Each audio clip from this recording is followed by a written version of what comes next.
ശ്ലോകങ്ങളാണ് ഞാൻ ഇതിന്റെ വ്യാഖ്യാനം ചെയ്യുന്നത്. ശ്രീ ഭഗവാനുവാച ഉദസ്വാകശ്മലമിദം വിഷമേ സമുപസ്ഥിതം അനാര്യചുഷ്ടമസ്വർഗ്യാ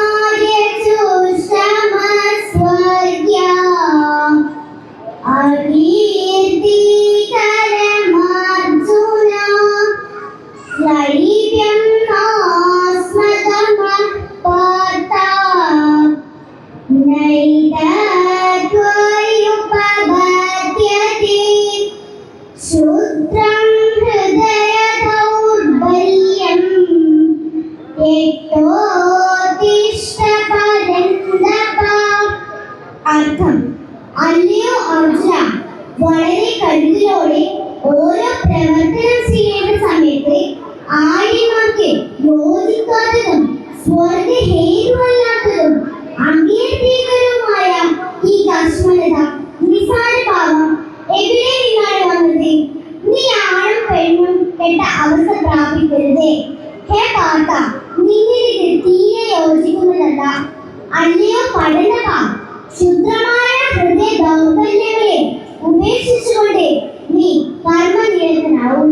ആശയ വിശദീകരണം: സ്വധർമാചരണത്തിന് വന്നിട്ട് മമത്വാൽ ബാധിക്കപ്പെട്ട് നിറഞ്ഞ കണ്ണുകളോടെ മുഖവും താഴ്ത്തി ഇരിക്കുന്ന സമയത്താണ് ഭഗവാൻ ചോദിക്കുന്നത്, അർജുന, യുദ്ധരംഗത്താണ് നീ ഉള്ളത്.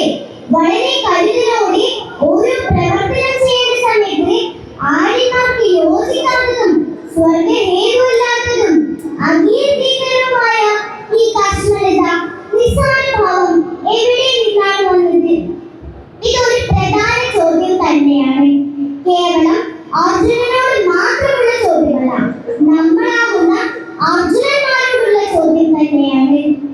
നമ്മൾ പലരും ഈ സ്ഥിതിയിലൂടെ കടന്നുപോയവരായിരിക്കാം. പ്രത്യേകിച്ച് ഇന്നത്തെ സമൂഹത്തിലെ കുട്ടികൾക്ക് ആത്മവിശ്വാസവും മാനസികമായ കരുത്തും എല്ലാം നഷ്ടപ്പെട്ടുകൊണ്ടിരിക്കുകയാണ്. നന്നായി പഠിച്ച് പരീക്ഷയ്ക്ക് പോയിട്ട് പരീക്ഷാ ഹാളിൽ ചോദ്യപേപ്പർ സമയത്ത് ആകെ തളർന്നു പോകുന്ന കുട്ടികളുണ്ട്. നന്നായി പഠിച്ച് വേദിയിൽ എന്തെങ്കിലും പരിപാടി അവതരിപ്പിക്കാൻ പോയ സമയത്ത് ആകെ തളർന്നു